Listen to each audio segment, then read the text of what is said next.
Hello बच्चों, a very warm welcome to my channel जुबो classes. I am Anjali, your biology mentor, और आज मैं स्टार्ट करने जा रही हूँ क्लास 10 का the very first chapter life processes.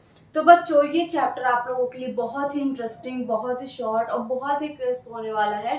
तो चलिए बिना किसी देरी के इस चैप्टर को शुरू करते हैं। अगर बच्चों हम लाइफ प्रोसेसेस की बात करें तो ये लाइफ प्रोसेसेस होता क्या है? Let me right first. Chapter name is Life Processes. Life Hindi में क्या कहते हैं बच्चों? जीवन। और प्रोसेसेस मीन्स उसका प्रोसेस करने का एक पैटर्न होता है जिसे हम क्या कहते हैं? प्रक्रम। इसी को क्या कहेंगे हम? जैव प्रक्रम कहेंगे। तो बच्चों, इस चैप्टर में सबसे पहले हम ये समझते हैं कि जैव प्रक्रम क्या होता है। अगर आपने ये समझ लिया तो ये चैप्टर आप लोगों के लिए सुपर इजी हो जाएगा, क्योंकि आप लोगों ने इसके चैप्टर नेम को ही डिकोड कर लिया है। जैव प्रक्रम बच्चों सजीव होते हैं जिनमें जान होती है, जो चल फिर सकते हैं, वही होते हैं लिविंग। ठीक है बच्चों। और नॉन लिविंग जो ये सब चीजें नहीं कर पाते। तो बच्चों, जितने भी लिविंग ऑर्गेनिज्म है, इसके अलावा उनकी बॉडी में कुछ कुछ प्रोसेसेस होती रहती है जिससे उनकी बॉडी सरवाइव कर पाती है और मेंटेनेंस कर पाती है।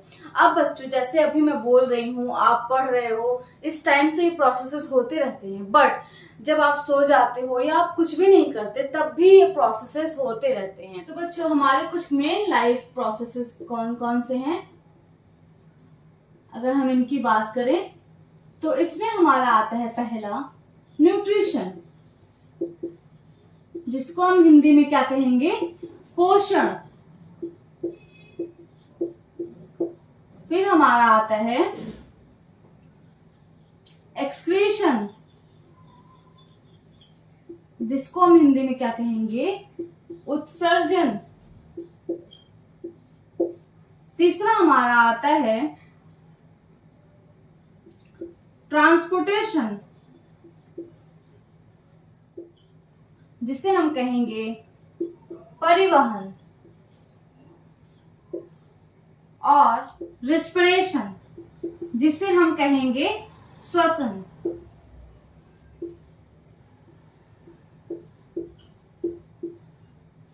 तो बच्चों, इन्हीं लाइफ प्रोसेसेस की मदद से हम खा पाते हैं, अपनी बॉडी का जो भी वेस्ट होता है वो निकाल पाते हैं, और जो भी हमारे बॉडी में न्यूट्रिएंट बना, जो भी हमने उससे एनर्जी बनाई, और जो ब्लड होगा वो सब इसमें हमारी बॉडी में घूम सकता है परिवहन के थ्रू। और सांस लेना, तो बच्चों चलना फिरना, खाना पीना, सांस लेना, ये सब आता है हमारे लाइफ प्रोसेसेस में। अब हम one by one in main life processes को डिस्कस करने वाले हैं कि डिफरेंट डिफरेंट ऑर्गेनिजम्स में कैसा कैसा आपको ये सारे चीजें देखने को मिलेंगी। तो बच्चों, अब हम सबसे पहला लाइफ प्रोसेस की बात करने जा रहे हैं, जो है न्यूट्रिशन। न्यूट्रिशन को हिंदी में बच्चों क्या कहते हैं? पोषण। अब बच्चों, आप लोगों को हिंदी वर्ड से ही समझ में आ गया होगा कि हम अब किसके बारे में बात करने जा रहे हैं। बच्चों, जैसे मैं आपको पढ़ा रही हूँ, आप पढ़ रहे हैं, हम चल रहे हैं, आप साइकिल चला करके आते हैं, तो उन सब काम के लिए खाते हैं पीते हैं, कुछ भी एक्टिविटी आप करते हैं तो आपको क्या चाहिए होता है? एनर्जी चाहिए होता है। और वो एनर्जी जो होता है, जो आपको जो ऊर्जा चाहिए, वो किससे मिलता है? वो आपको फूड से मिलता है, आपको खाने से मिलता है। अब जैसे हम लोगों ने खाना तो खा लिया, बट उसके बाद उसकी भी एक प्रोसेसिंग होती है, वो हमारे स्टमक में जाता है, पेट में जाता है, उसका पाचन होता है, उसका डाइजेशन होता है, फिर हमें उससे जो न्यूट्रिएंट वो फूड में प्रेजेंट होगा, फिर वो हमें मिलेगा। तो ये बच्चों, ये डिफरेंट डिफरेंट ऑर्गेनिज्म में डिफरेंट डिफरेंट टाइप का होता है। जो छोटे ऑर्गेनिजम्स होते हैं, जैसे कि स्मॉल ऑर्गेनिज्म या यूनिसेलुलर ऑर्गेनिजम्स की बात करें, तो वो अपनी बॉडी के सरफेस से ही न्यूट्रिशन ऑब्जॉर्व कर लेते हैं। ये जो बॉडी का सरफेस होता है उससे ही न्यूट्रिशन ऑब्जॉर्व कर लेते हैं। बट जैसे जैसे कॉम्प्लेक्सिटी बढ़ती जाएगी, उनका शरीर का संगठन बढ़ता जाएगा, वैसे वैसे उनमें तरह तरह के ऑर्गन आएंगे डाइजेशन के लिए, रिस्पिरेशन के लिए, उत्सर्जन के लिए, इन सब चीजों के लिए। ठीक है बच्चों। तो अगर हम सबसे पहले न्यूट्रिशन की बात करें तो न्यूट्रिशन के टाइप की बात कर लेते हैं। न्यूट्रिशन दो टाइप का होता है। ऑटोट्रॉफिक और हेटेरोट्रॉफिक। अगर बच्चों हम ऑटोट्रॉफिक न्यूट्रिशन की बात करें, इसको हम हिंदी में क्या कहते हैं? स्वपोषी। मतलब इसमें कौन आएंगे? ग्रीन प्लांट्स आएंगे, इसमें ग्रीन प्लांट्स आएंगे। अब ये बच्चों जो ग्रीन प्लांट्स होते हैं वो क्या करते हैं? रॉ मटेरियल की हेल्प से, लाइक सनलाइट, कार्बन डाइऑक्साइड और वाटर की हेल्प से वो क्या करेंगे? अपना फूड बनाएंगे और उस फूड को क्या करेंगे? वो स्टार्च के फॉर्म में स्टोर करके रखेंगे। ठीक है बच्चों, तो जो ग्रीन प्लांट्स होते हैं वो क्या करते हैं? इनमें एक प्रोसेस होती है जिसको हम कहते हैं फोटोसिंथेसिस। प्रकाश संश्लेषण की एक प्रक्रिया होती है जिसके हेल्प से ये क्या करते हैं? अपना खाना बनाते हैं। अब ये जो बच्चों प्रकाश संश्लेषण होता है वो कहाँ होता है? तो बच्चों अगर आप एक पत्ती लेंगे तो उसको अगर आपने हल्का सा कट किया और उसको आप माइक्रोस्कोप में देखेंगे तो उसमें कुछ ग्रीन डॉट लाइक स्ट्रक्चर दिखेगा। तो जो ग्रीन डॉट लाइक स्ट्रक्चर होता है वही होता है बच्चों क्लोरोप्लास्ट, जिसको हम हिंदी में कहते हैं हरित लवक। क्लोरोप्लास्ट में ही क्या होता है? फोटोसिंथेसिस होता है। Site of photosynthesis is chloroplast. अब उसी में क्या होगा? फोटोसिंथेसिस की प्रोसेस स्टार्ट होगी। अब ये बच्चों होगी कैसे?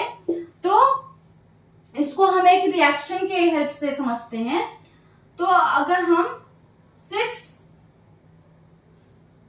CO2 प्लस 12 H2O, ये हमारा आया सनलाइट और हमारा आया क्लोरोफिल, इसकी हेल्प से हम क्या बनाएंगे? C6H12O6। बच्चों एक बार मुझे रिएक्शन कंप्लीट करने दीजिए, फिर उसके बाद आपको समझ में आ जाएगा। Plus 6O2 plus 6H2O। अब बच्चों ये क्या है? CO2 क्या है? कार्बन डाइऑक्साइड है। ये जो कार्बन डाइऑक्साइड है प्लांट कैसे लेंगे? ये हमारे एनवायरमेंट से लेंगे। ठीक है, और ये जो वाटर है वो वाटर किससे लेंगे? प्लांट्स में क्या होती है? रूट्स होती है ना, रूट से ये क्या करेंगे? वाटर को अब्सॉर्ब करेंगे। और सनलाइट उसको सन से मिल ही रहा है। और जो क्लोरोफिल होता है ये क्या है बच्चों?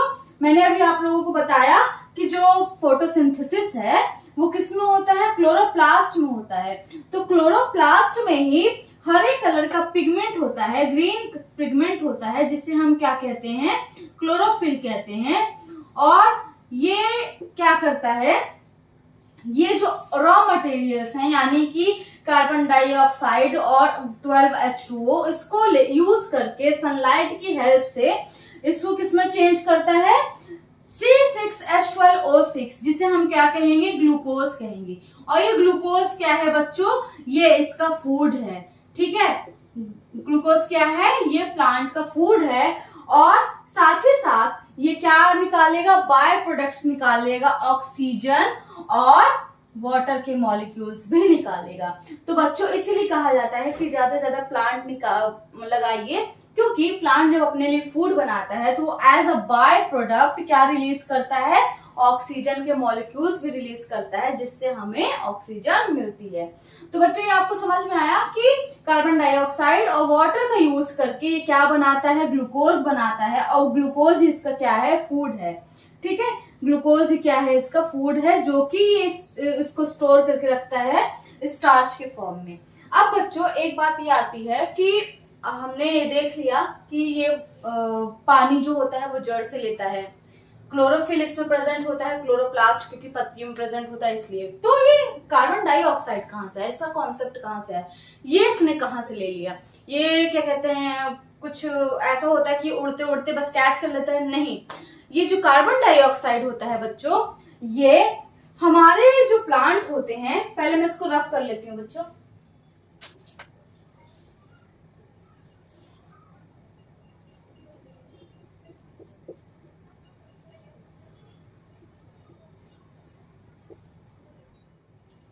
अब बच्चों ये क्या है?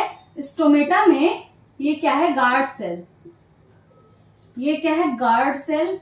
यहाँ पर क्या प्रेजेंट है, क्लोरोप्लास्ट। क्या प्रेजेंट है बच्चों, क्लोरोप्लास्ट। ये वही क्लोरोप्लास्ट है जो क्या करता है, सनलाइट को, जो लाइट एनर्जी होता है उसको कैच करता है, उसको ट्रैप करने का काम करता है।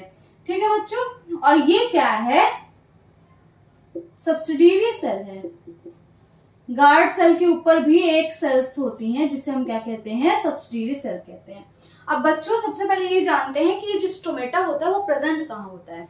तो बच्चों स्टोमेटा कहाँ प्रेजेंट होता है, लीव्स में प्रेजेंट होता है, पत्तियों में प्रेजेंट होता है। और जरूरी नहीं कि पत्तियों में ही सिर्फ प्रेजेंट हो, ये थोड़ा बहुत आपके तनों में भी प्रेजेंट होता है और लीफ के नीचे साइड प्रेजेंट होता है, मतलब ऑल ओवर द प्लांट ये थोड़ा थोड़ा प्रेजेंट होता है। बट मोस्ट ऑफ द जो स्टोमेटा होता है वो पत्तियों में प्रेजेंट होता है। अब बच्चों स्टोमेटा क्या काम करता है, स्टोमेटा जो कार्बन डाइऑक्साइड होता है उसको ट्रैप करने का काम करता है, उसको पकड़ने का काम करता है। जो कार्बन डाइऑक्साइड है वो इसी स्टोमेटा के थ्रू जाता है। अब जैसे बच्चों ऐसा नहीं है कि स्टोमेटा हमेशा 24 घंटे खुला रहता है, ऐसा नहीं है। जब प्लांट को फोटोसिंथेसिस करना होता है, यानी कि सनलाइट में जब उसको सूरज की रोशनी में फोटोसिंथेसिस की प्रोसेस करनी होती है, तब वो अपने जो स्टोमेटा पोर होता है, ये जो आपको छेद दिख रहा है इसको क्या कहेंगे, स्टोमेटल पोर कहेंगे। ये स्टोमेटा का पोर है, इसको ये क्या करेगा, खोल देगा और इसी से क्या होगा, कार्बन डाइऑक्साइड जाएगा।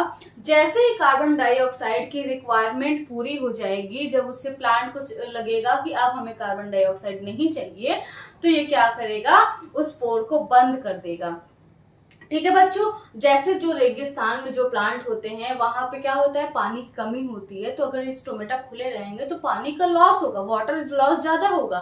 ठीक है, तो वो ये चीज अफोर्ड नहीं कर पाएंगे, तो वो क्या करते हैं, उनके जो प्लांट्स होते हैं, रेगिस्तान में जो प्लांट्स पाए जाते हैं, वो रात में स्टोमेटा खोलते हैं जिससे उनका पानी कम लॉस होता है। अब बच्चों मन में एक क्वेश्चन ये आता है कि जो गार्ड सेल है ये खुलती बंद होती है, तो ये खुलती कैसे है और बंद कैसे होती है।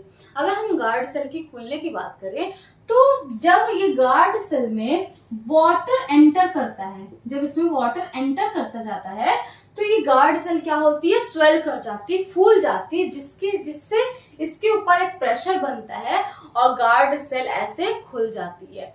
और जैसे ही उसका प्लांट का कार्बन डाइऑक्साइड की रिक्वायरमेंट पूरी हो जाती है, वैसे ही ये जो वाटर होता है वो बाहर जाता है और ये जो गार्ड सेल है फूली हुई थी वो सिकुड़ जाती है, श्रिंक कर जाती है, और जिससे ये स्टोमेटा क्या होते हैं, क्लोज हो जाते हैं। तो बच्चों इस तरह से क्लोजिंग और ओपनिंग होती है स्टोमेटा की, और हम इसी तरह से प्लांट क्या करते हैं, कार्बन डाइऑक्साइड की रिक्वायरमेंट को पूरा करते हैं। तो बच्चों ये हमने पढ़ा ऑटोट्रॉफिक न्यूट्रिशन। अब आता है हेट्रोट्रॉफिक न्यूट्रिशन। हेट्रोट्रॉफिक न्यूट्रिशन में कौन आते हैं बच्चों, हम लोग आते हैं। हेट्रोट्रॉफिक न्यूट्रिशन में बच्चों कौन आते हैं, ऐसे जीव आएंगे जो अपना खाना खुद नहीं बना पाते।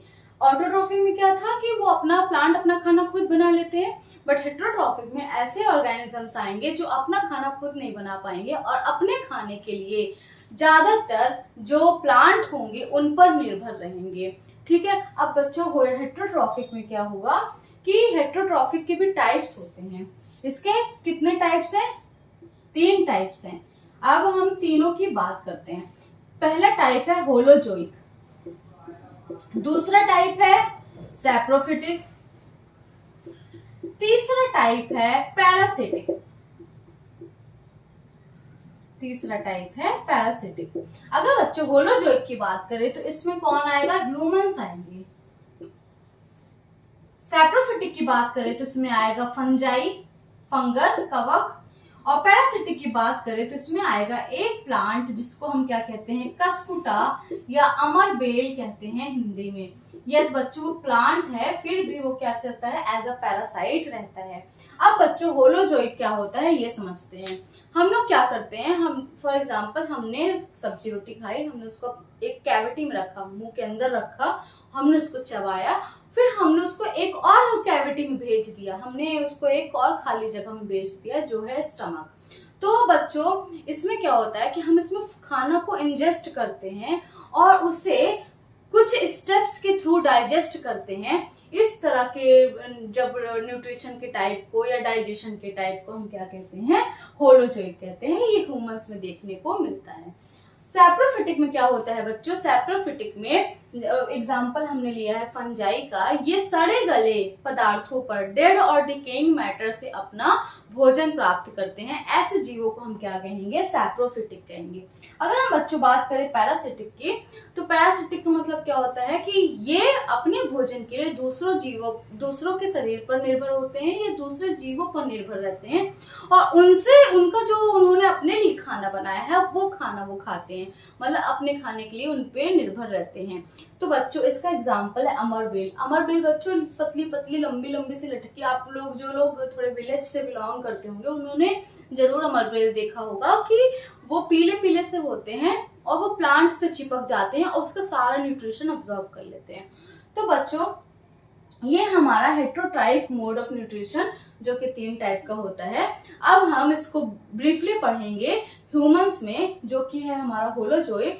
होलोजोइक न्यूट्रिशन को हम बहुत इलैबोरेट करके पढ़ेंगे और इसका एक अलग सेक्शन दिया है हमारे एनसीईआरटी में। तो अभी हम बात करते हैं उन ऑर्गेनिजम्स के बारे में जो माइक्रो ऑर्गेनिजम्स होते हैं, वो कैसे अपना न्यूट्रिशन लेते हैं। तो हमारे एनसीईआरटी में दिया है अमीबा का एग्जाम्पल, चलिए उसको डिस्कस करते हैं। बच्चों हमारी एनसीईआरटी में दिया है अमीबा के बारे में कि अमीबा में न्यूट्रिशन कैसा होता है। अमीबा क्या है, एक माइक्रोस्कोपिक ऑर्गेनिज्म है जिसको हम अपनी नेकेड आइज से, हम अपनी नॉर्मल आइज से इसको नहीं देख सकते हैं। तो आइए देखते हैं अमीबा कैसे अपना न्यूट्रिशन करता है। बच्चों ये तो आपको पता है अमीबा को कोई शेप नहीं होता, इसलिए मैंने ऐसे इसको रैंडमली कुछ भी बना दिया है। तो अमीबा को कोई शेप नहीं होता है, ये जेली लाइक स्ट्रक्चर होता है। तो ये क्या है बच्चों अमीबा में, ये ब्लैक ब्लैक क्या है, ये है न्यूक्लियस। हर एक ऑर्गेनिज्म में क्या होगा, न्यूक्लियस होगा। तो किसी में वेल डेवलप होगा, किसी में नहीं होगा, ठीक है। अब ये क्या है बच्चों, ये इसके पास है फूड पार्टिकल। फॉर एग्जांपल ये इसके पास खाने का एक टुकड़ा है। अब अमीबा क्या करता है, इस खाने के टुकड़े को ये अपने शरीर में क्या करेगा, इंजेस्ट करेगा। किसकी हेल्प से करेगा, अब ये क्या करेगा, एक फिंगर लाइक स्ट्रक्चर फॉर्म कर लेगा जिसे हम क्या कहेंगे, स्यूडोपोडिया कहेंगे। स्यूडो को मतलब होता है फॉल्स और पोडिया का मतलब होता है फील्ड। तो ये क्या करेगा, ये एक false feet like structure form करेगा और जिससे ये फूड का जो पार्टिकल था, खाने का जो टुकड़ा है, उसको ये क्या करेगा, इनगल्फ करेगा, निगलेगा। ठीक है बच्चों। अब बच्चों इसने क्या किया, इसने फूड पार्टिकल को इनगल्फ कर लिया, निगल लिया और क्या बनाया इसने, फूड वैक्यूल बनाया। क्या बनाया, फूड वैक्यूल बनाया। अब ये फूड वैक्यूल क्या करेगा, इसको इसके जो लिक्विड वाला फॉर्म है जिसे हम साइटोप्लाज्म कहेंगे, उसमें इसको क्या करेगा, डिसॉल्व करेगा। इसने जो भी खाना खाया है उसको सिंपल मॉलिक्यूल में तोड़ेगा, इसको डिसॉल्व करेगा और जब डिसॉल्व कर लेगा तो जो इसके काम को होगा वो तो खा लेगा, बट जो अनडाइजेस्टेड पार्ट होगा, जैसे उसने खाना खा लिया, पचा लिया, अब उसके बाद उसको बाहर निकालना है जो इसके काम का नहीं है, तो ये क्या करेगा, ये जो अनडाइजेस्टेड पार्ट है ये कॉर्नर पे आ जाएंगे, साइटोप्लाज्म के कॉर्नर पे आ जाएंगे और ये यहाँ से क्या होंगे, बाहर निकल जाएंगे। तो that's how amoeba feed themselves. इस तरह से ये क्या करते हैं, अमीबा खाते हैं, जो कि बहुत इजी बच्चों आप लोगों को समझ में आया होगा। अब इसका मैं प्रोसेस आपको शॉर्ट में लिख देती हूँ जिससे आपको ये समझ में आ जाए। तो बच्चों अमीबा में इन प्रोसेस के थ्रू डाइजेशन होता है। पहला है इंजेशन, ये क्या करेगा, फूड को निगलेगा। फूड को क्या करेगा बच्चों, इनगल्फ करेगा, फूड को इंजेस्ट करेगा, निगलेगा। ठीक है बच्चों। फिर इसके बाद क्या करेगा, उसको पचाएगा, फूड को क्या करेगा, पचाएगा, डाइजेस्ट करेगा। फिर उसके बाद बच्चों आता है अब्जॉर्प्शन, जो इसने फूड खाया उसके जो न्यूट्रिएंट्स होगा उसको अब्सॉर्ब करेगा, न्यूट्रिएंट्स को अब्सॉर्ब करेगा। और नेक्स्ट बच्चों हमारा क्या है, असिमिलेशन। बच्चों इसने जो भी न्यूट्रिएंट लिया है उसको यूज करेगा, उसको अपनी बॉडी में यूज करेगा। और लास्ट बच्चों आता है इजेशन, तो जो अनडाइजेस्टेड फूड पार्टिकल होगा ये इसको अपनी बॉडी से निकालेगा, अनडाइजेस्टेड फूड पार्टिकल को निकालेगा बाहर। अब बच्चों ये था हमारा न्यूट्रिशन इन अमीबा। इसके बाद हम न्यूट्रिशन इन ह्यूमन डिस्कस करेंगे नेक्स्ट वीडियो में। और ये हमारा था ओवरव्यू चैप्टर का। आई होप आप लोगों को अच्छा लगा होगा। और इसका नेक्स्ट पार्ट देखने के लिए स्टे ट्यून, स्टडी हार्ड और अपने मेहनत करते रहिए। जो भी आपको डाउट है वो आप मुझे कमेंट बॉक्स में पूछिए और मिलते हैं नेक्स्ट लेक्चर में। Thank you so much. Good night.